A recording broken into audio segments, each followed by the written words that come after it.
E quando Ezequiel está falando isso, o Senhor vai falar: profetiza. Só que interessante, qual foi o motivo que levou o povo para o cativeiro? Foi primeiramente a desobediência. O povo não queria obedecer e guardar a palavra do Senhor. E por conta disso eles não guardavam a lei, os preceitos e os mandamentos de Deus. E por não guardar, não obedecer, eles começaram a cair em depravação. Qual é o estado da morte? Quando a pessoa morre, em 3 dias ou 4 dias, ela começa a entrar em estado de decomposição. Ela começa, a carne começa a morrer, começa a decompor, começa a desintegrar, até só sobrar o osso. Eu não sei como está o estado de você aqui hoje, eu não sei como está a tua vida, mas às vezes o estado está morrendo, às vezes está desintegrando, e às vezes você chegou no estado do osso seco. Mas eu venho falar para você que o mesmo Deus que ressuscitou um vale cheio de osso seco pode te colocar de pé novamente, pode te colocar de novo em pé, pode reestruturar a tua família, a tua vida, pode trazer tudo no mesmo lugar, mas basta você confiar nas mãos do Senhor. O segundo estado do povo do Senhor foi a idolatria. Idolatria é quando o povo está saindo do Egito. O povo ele começa a chegar na terra de Canaã. E nisso que ele chega na terra de Canaã, a terra da promessa, o povo começa a se idolatrar, começa a se constituir com aquilo que apresentavam ao povo. A simplesmente ordem do Senhor foi falando: quando vocês entrarem na terra, exterminem todos, limpem o local, para que aqueles que restarem não te levem a vocês conhecerem as outras deuses. O Senhor estava falando do povo dele: é melhor você limpar, é melhor você obedecer, porque pode haver um caso que essas pessoas possam corromper o seu estado, possam corromper o seu caráter, podem levar vocês para o mundo, podem levar vocês à depravação. Só que o povo não quis ouvir o Senhor, então eles não exterminaram todos aqueles homens, aquelas mulheres. E um certo tempo, um certo estado, aquelas mesmas pessoas que eles não quiseram exterminar e expulsar da terra, começa a levar o povo, começa a apresentar ao povo novos deuses, novas religiões. E por apresentar isso, o povo ele começa a gostar, ele começa a apaixonar pelo mundo. E o pastor foi falando aqui, e isso me chama a atenção, porque hoje o mundo lá fora ele oferece muita coisa para jovens e não só para jovens. O mundo toda hora está apresentando uma bandeja para a gente. E tem muita pessoa que tem aceitado as bandejas do mundo. Tem muita gente que tem pego, que tem escolhido os prazeres da carne e não tem se abdicado como o Senhor se abdicou. E às vezes você tem vivido um estado muito ruim. E às vezes você não tem mais suportado a tentação do inimigo na sua vida. Hoje tem pessoas que você falaram, como foi falado aqui ontem. Tem pessoas que começaram no início da caminhada com você, que hoje você olha e não está mais do seu lado. Tem pessoas que se levantaram junto com você com o mesmo propósito de conhecer o Senhor, mas hoje essa pessoa se encontra no mundo largado, esquecido. Hoje às vezes aquele teu irmão que era teu companheiro de monte, que era teu companheiro de oração, às vezes por se entristecer por um momento, começou a abandonar o Senhor e está lá fora. Mas o Senhor vem falar para você hoje que assim como aquela tentação, a bandeja era oferecida, o Senhor te dá força para suportar. O Senhor ele vem te livrando, Ele vem te guardando, Ele vem te protegendo, para que o inimigo não venha te tragar. E o interessante é que por que o povo não abandonava aqueles prazeres? Porque aqueles deuses, o culto a eles, beneficiavam a vontade da carne. Com aqueles deuses eles podiam fazer à vontade tudo que eles queriam, tudo aquilo que a carne gostava. E por isso eles não queriam o Senhor, porque viver com o Senhor é viver em santidade. Viver com o Senhor é viver uma vida separada. Viver com o Senhor é abrir mão de certas coisas. É uma vida santa. Porque em Pedro, 1 Pedro vai falar: vocês são nação santa, povo exclusivo de Deus.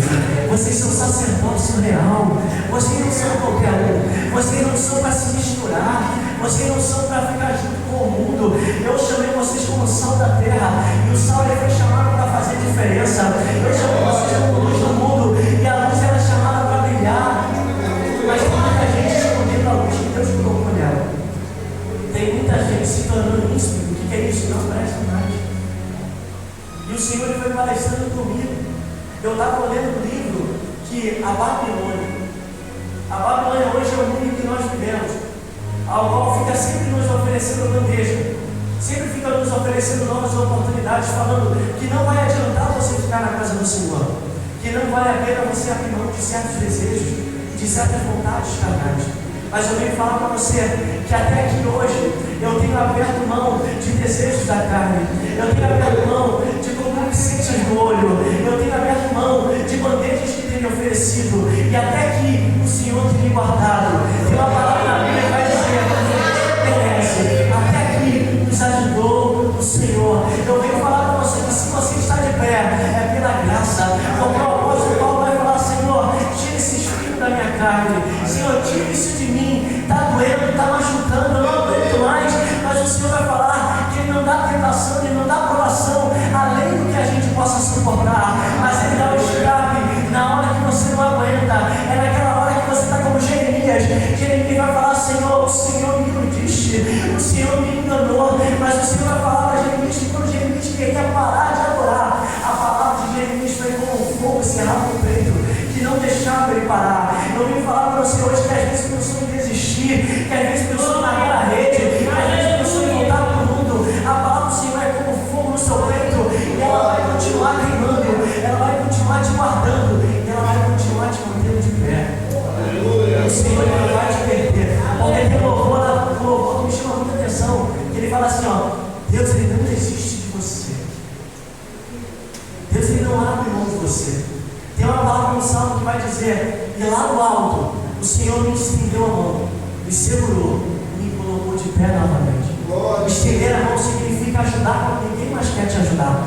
O pastor falou aqui que no início da caminhada não tinha pastor que ia ajudar ele, não tinha ninguém que fosse ajudar ele. Eu também passei por momentos que não tinha alguém que perguntava como eu estava, que não tinha nenhum pastor que fosse na minha casa me levantar, que não tinha nenhum pastor que fosse estender a mão para me levantar. Tinha pessoas que não queriam o meu bem, mas a palavra do Senhor todavia me alimentava. Ela falava: eu quem te chamei, e é eu quem te capacito, sou eu quem te escolhi, e sou eu quem te mantenho de pé, sou eu quem te mantenho na caminhada, e sou eu quem te mantenho no propósito de Deus. Eu vi um certo pregador, e esse pregador ele falou: é como se Deus estivesse lá fazendo uma reunião de leitura comigo, eu vou escolher aquele ali, e o anjo vai falar: mas aquele ali é falho, aquele ali não serve, aquele ali ele é pecador. Mas aí ele fala assim, me desculpando a palavra, o gesto, é como se Deus olhasse para ele e falasse: eu não pedi sua opinião. Porque o que isso quer dizer? É Deus falando: quem escolhe sou eu, e quem capacita sou eu. A palavra do Senhor vai falar que eu não escolho os capacitados, mas eu capacito os escolhidos. Aquele que eu chamo é um processo que ele mesmo pega para ele. E qual é o processo? Às vezes o vaso ele vai se quebrar, às vezes o vaso ele está sujo, e às vezes o vaso não está conforme Deus quer, mas é o vaso que Deus escolheu. E se Deus escolheu o vaso assim, Ele vai falando: é eu que estou tirando os carrapichos, é eu que estou tirando as ondulações, é eu que vou endireitando o caminho, é eu que vou botando na vereda certa, é eu que vou levando para o propósito. Sou eu que, porque Jeremias vai falar: Senhor, eu sou apenas uma criança, eu não sei falar, Senhor, eu não sei o que eu vou dizer. Mas o Senhor vai falar: ei, quem disse que a palavra é tua? Quem disse que quem faz é você? Aquilo que eu botar na tua boca, você vai falar. É aquilo que eu mandar você fazer, você falar. O que o Senhor está falando para Jeremias? Em nenhum momento eu falei que é pela tua palavra que vai ser salvo, que é pela tua palavra que vai ser curado, que é pela tua palavra que eles vão ficar de pé. Então é pelo que, Senhor? É pela minha palavra através de você que você faz ele ficar de pé. É pela minha palavra através de você que você prega. O que eu quero dizer para você é que não é eu e você quem faz, é Deus através de mim e você que faz. Mas a palavra do Senhor vai falar que em todo momento a gente tem que se botar na posição do Senhor. Não é o momento: Senhor, agora não dá, mais tarde eu vou. Não. Com Deus é na hora que Ele quer, no tempo que Ele quer, no momento que Ele quer. Porque quando Ele chegou em Ezequiel, Ele falou: Ezequiel, vai no vale de ossos secos. Não. A palavra do Senhor vai falar que a mão pegou Ezequiel e levou ele no vale de ossos secos. E isso me chama a atenção. Às vezes você não quer, às vezes você fala: Senhor, por que tem que ser eu? Porque eu que tenho que profetizar. Chama outro. Assim como Moisés falou: chama Arão, ele sabe falar melhor que eu, ele é mais eloquente, ele tem uma fala melhor.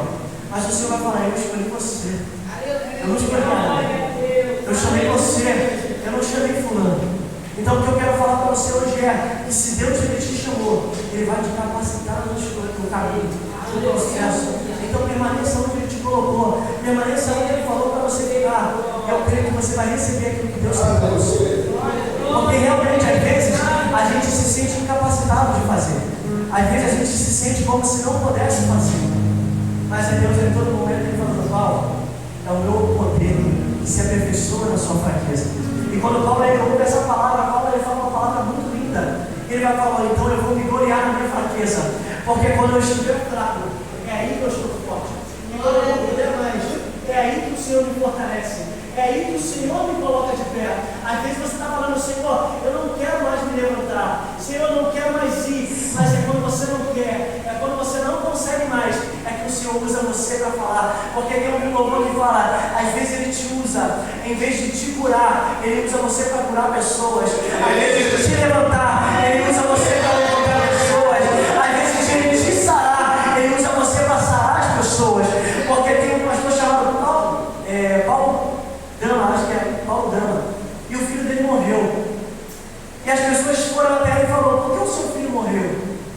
E ele foi falar na pregação dele, ele falou simplesmente assim: servir a Cristo é você servir mesmo com ferido, é você estar sangrando, machucado, ferido e querendo parar. E mesmo assim, quando você não quer pregar, a tua pregação ajuda alguém a se levantar. A sua pregação ajuda a sarar alguém. A sua pregação ajuda aquele que quer se enforcar a não se enforcar. Mas você está sangrando. Mas é o que Deus está falando para você hoje. É você sarando os que estão lá fora, e eu vou cuidando de você. É você falando para aqueles que estão caindo, e eu vou mantendo você de pé. É você pregar a minha palavra, e eu vou cuidando de você. Então às vezes você se sente incapacitado de fazer a vontade de Deus. Mas eu venho falar para você que se você está na mão de Deus, é Ele que vem cuidando de você, é Ele que vem estruturando você, é Ele que vem cuidando de você. Mas como eu falei no programa de a idolatria não é só adorar outros deuses, é riqueza, é colocar o dinheiro acima de Deus, é colocar o trabalho acima de Deus, é colocar o amigo acima de Deus, é colocar o namorado acima de Deus, é tudo aquilo que você coloca como primícia, é idolatria. Porque a palavra vai falar que aonde está o teu tesouro, ali estará também o teu coração. Eu venho perguntar na igreja: onde está o teu tesouro hoje? O meu tesouro está no céu. O meu tesouro está em ouvir e tocar a trombeta e falar: Alejandro, vem porque eu te chamei. O meu tesouro é Ele me chamar. Qual é o teu tesouro na casa de Deus? Qual tem sido a tua alegria? Qual tem sido o motivo de você vir na casa do Senhor? O interessante é que teve o rei de Israel, que ele abandona o Senhor e começa a adorar a Baal. E quando esse rei chamado Acabe, ele começa a adorar Baal, ele também ele pega uma esposa de fora, uma estrangeira. E nisso que ele pega uma esposa de fora, o interessante é que Jezabel significa esposa de Baal. E o que isso quer dizer? Significa que a primícia dela não era Deus. Que aquilo, a alegria dela, o Senhor dela, o dono dela, não era o Deus de Israel. Era Deus de fora. Então o que eu venho falar para a igreja: cuidado com as alianças que a gente tem feito. Cuidado com quem você tem se aproximado, você tem se juntado. Porque a palavra vai falar no Salmo 1, que vai dizer: bem-aventurado o varão, ou a varoa, que não anda no conselho dos ímpios, não se detém no caminho dos pecadores, e nem se assenta na roda dos escarnecedores. Mas antes, tem o seu prazer além do Senhor. Ela medita de dia e de noite. O prazer do servo e da serva do Senhor é estar na casa dele, é fazer a vontade dele, é falar a ele, é louvar a ele, é pregar para ele, é fazer a vontade dele. Esse é o nosso prazer, essa é a nossa alegria. E o interessante é que quando Acabe ele começa a se misturar com quem não era para se misturar, Acabe ele começa a sair da direção de Deus. E o interessante é que o motivo de Acabe adorar Baal vai se encontrar lá em um homem chamado Elias.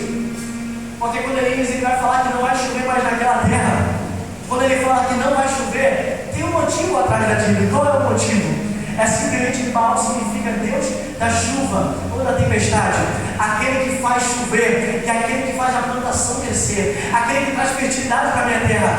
Então Deus está mostrando para o povo dele que enquanto aquele Baal estivesse lá, enquanto estivesse chovendo naquela terra, enquanto a plantação estivesse crescendo, eles teriam Baal como seu Deus. Então quando ele fala não vai mais chover, ele estava falando a vontade de Deus. Porque qual era a vontade de Deus?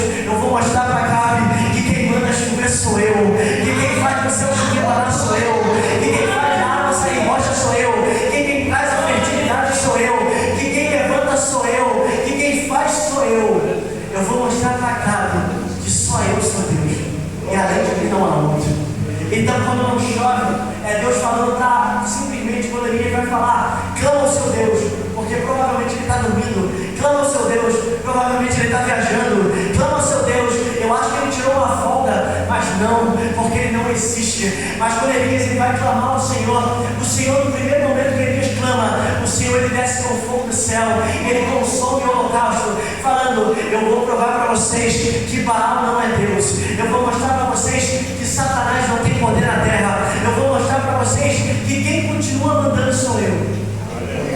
Porque eu venho ouvindo palavras que pessoas estão falando que o mundo já é do maligno. Não, o mundo pertence a Deus.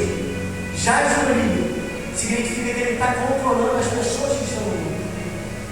Os políticos, todos os cenários, tudo ele que fica controlando. Mas o mundo não pertence a ele. Se Deus ele quiser tirar o mundo, ele tira. Se ele quiser matar Satanás, ele mata. Se ele quiser tirar do poder, ele tira. Porque a palavra do Senhor vai falar: eu é quem coloco no trono, e sou eu quem abato. Eu exalto e eu abato. As pessoas estão muito endeusando o inimigo. Eu venho falar para você que o único Deus da nossa vida é o Senhor. E além dele não há outro. É Ele que te livra do laço do passarinheiro e da peste perniciosa. É Ele que é o teu escudo que te guarda pela frente e por detrás. É Ele que é aquela muralha que protegeu o povo do Senhor quando estava passando pelo mar vermelho. Porque quando o povo estava passando pelo mar vermelho, aquilo que era o obstáculo serviu de proteção para eles. É assim que o meu Deus e o seu Deus faz. Ele usa as circunstâncias que outrora era impedimento para te ajudar. Esse é o Deus que eu sigo. É o Deus que quando o inimigo estava armando forca para matar o teu, ele usa a forca para matar o inimigo. É o Deus que quando o inimigo está planejando algo caminho para a tua vida, ele usa o inimigo arma para mostrar que ele é Deus na minha na tua vida. E para mostrar que tudo que o inimigo faz não tem efeito na nossa vida. Porque a palavra do Senhor vai falar que nenhuma arma forjada ou preparada contra a igreja do Senhor pode permanecer. A palavra do Senhor também fala que o meu povo perece por falta de conhecimento. Por não conhecer a palavra do Senhor, você aceita aquilo que o inimigo coloca na tua mão. Eu venho falar para você hoje: pare de aceitar as migalhas de Satanás. Pare de aceitar as bandejas do inimigo. Porque o Senhor tem mais para te dar. O Senhor ele tem mais para te oferecer. Ele tem mais para você do que o inimigo ele tem para roubar. Então continua no caminho do Senhor. Porque o povo do Senhor, em 1 Samuel, capítulo 8, versículo 6, o povo do Senhor vai falar: Senhor, Samuel, pede ao Senhor para que nos dê um rei. E o interessante é que eles poderiam pedir um rei, mas o motivo que eles pedem é errado. Israel vai pedir um rei para que eles pudessem se comparar, para que eles pudessem ser iguais às nações vizinhas. Mas o motivo que o Senhor queria um rei é para um governo teocrático. O que é teocrático? Deus é quem governa. Deus é quem comanda.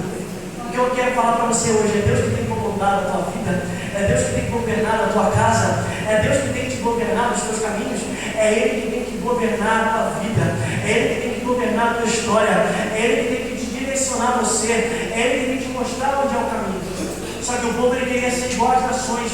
Só que o principal foco do Senhor era mostrar para Israel que eles são diferentes das nações.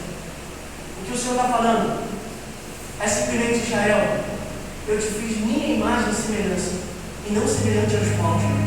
Eu te fiz igual a mim, e não às nações lá fora. Eu te fiz para você refletir a minha imagem, como o espelho reflete a tua imagem.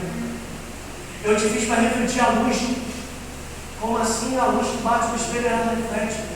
Eu e você somos espelhos que refletimos a imagem do Senhor. E toda vez que Israel queria refletir outra imagem, o Senhor botava Israel num lugar dele. E eu venho falar para a igreja: a gente tem que refletir a imagem dele. A gente tem que mostrar quem é ele. Porque quando o profeta ia passando, uma mulher reconhecia: lá vai o homem de Deus. Eu venho perguntar a você: quando você passa na rua, as pessoas te reconhecem como homem e como mulher de Deus? Porque o principal foco não é eu aparecer, não é eu estar no holofote, é ele crescer. Porque o profeta João vai falar, que o apóstolo João vai falar simplesmente assim: os discípulos dele vão aparecer ao João. Tem um que está aparecendo, muitas pessoas estão seguindo ele. E João vai falar: não, o importante é que ele cresça, que ele apareça. O importante é que as pessoas sigam a ele. O importante é que as pessoas vão atrás dele. Eu sou somente uma voz que clama no deserto. O importante é que ele apareça e que ele cresça. E o interessante é que toda vez que o povo rejeitava o Senhor, o Senhor tirava o povo da mão dele. E toda vez que o Senhor tira o povo da mão dele, o povo começa a ser derrotado, começa a peregrinar e começa a passar necessidade. Israel, no momento de seca, passaram fome, tiveram seca e provavelmente muitos morreram. Mas Elias era um homem, um profeta que agradava ao Senhor. E a todo momento daquela seca, o Senhor falava para Elias: Elias, vai para o ribeiro de Querite, porque lá eu darei ordem para os povos te sustentarem. Elias, vai numa casa de uma viúva, porque eu já dei ordem para ela te sustentar. O que eu estou falando para você é que aqueles que estão na mão de Deus, não importa a situação em sua volta, não importa o cenário em sua volta, Ele continua te sustentando, Ele continua enviando o sustento, Ele continua enviando a provisão, Ele continua enviando os materiais. É assim que o meu e o teu Deus faz. Só que o interessante é que toda vez que o povo abandonava o Senhor, e eles seguiam, toda vez que o povo abandonava o Senhor e seguia outros deuses, o Senhor tirava a mão.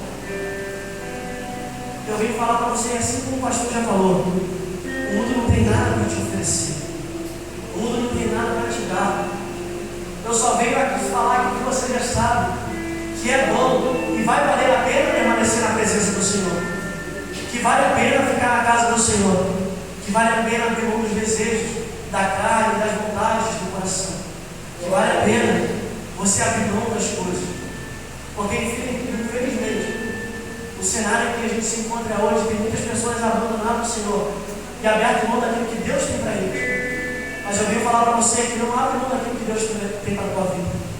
E quando o profeta está profetizando, aqui eu estou terminando, quando o profeta está profetizando naquele vale de ossos secos, representa, significa o lugar onde o meu povo está morto. Como eu falei, o povo estava no exílio, e por ele estar no exílio, o povo estava morto. Porque aonde fala em Ezequiel, capítulo 14, versículo 3, que o povo não podia adorar deuses, e nem somente ao Deus verdadeiro. Eles somente poderiam adorar os ídolos da Babilônia. Só que o interessante é que aqueles povos, aquele povo, ele achava uma forma de adorar o Senhor. Eles acharam uma forma de manter a chama acesa. E qual foi essa forma? Qual foi esse motivo? Eles construíram um altar no coração. O que eu venho falar para você é: não adianta abrir templo no mundo físico ainda, se você não abrir o templo primeiro dentro do seu coração. Não adianta você cultuar aqui fora, se aqui dentro você não cultuar Ele, porque chegará o momento em que a igreja não poderá mais abrir a igreja, chegará o momento em que a gente não vai poder mais se reunir, chegará o momento em que as leis vão impedir a gente pregar a palavra do Senhor.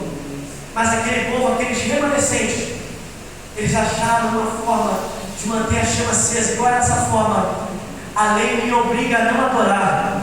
O povo está me obrigando a não cultuar o meu Deus. Mas não importa a situação, eu não vou parar de adorar. Não importa o cenário em que eu esteja, eu não vou parar de glorificar. Não importa onde eu estou, eu continuo adorando aquele que me chamou.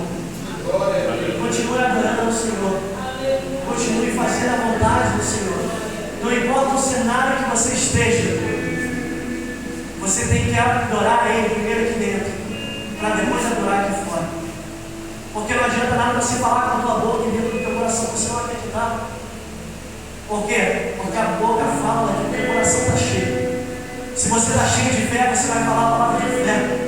Se você acredita, você vai falar acreditando. E se você não acredita, você fala a palavra às vezes agradando. E quando o profeta Ezequiel vai profetizar naquele vale, o Senhor estava simplesmente falando com Ezequiel. Quando o Senhor fala para Ezequiel profetizar, é simplesmente falando: Ezequiel, será que o meu povo pode voltar ao primeiro estado? Será que o meu povo pode voltar ao primeiro amor? Será que eu posso dar carne a esses ossos novamente? Será que eu posso restaurar a adoração do meu povo?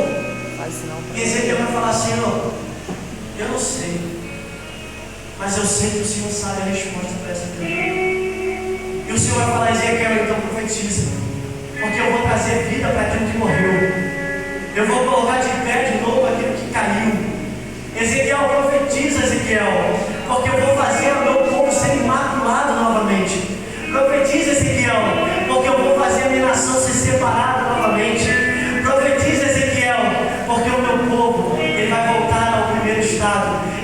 começar a ser diferente na minha casa. E é essa palavra que eu quero deixar para a igreja. E não importa o nosso estado, o Senhor ele pode mudar a minha e a tua vida. Porque outrora a árvore que foi cortada, cheia das águas, ela pode crescer novamente. Outrora, aquilo que foi morto, ele pode reviver. E aquilo que se perdeu, ele pode trazer novamente. Então, eu não sei qual é o cenário da tua vida, o que você está passando.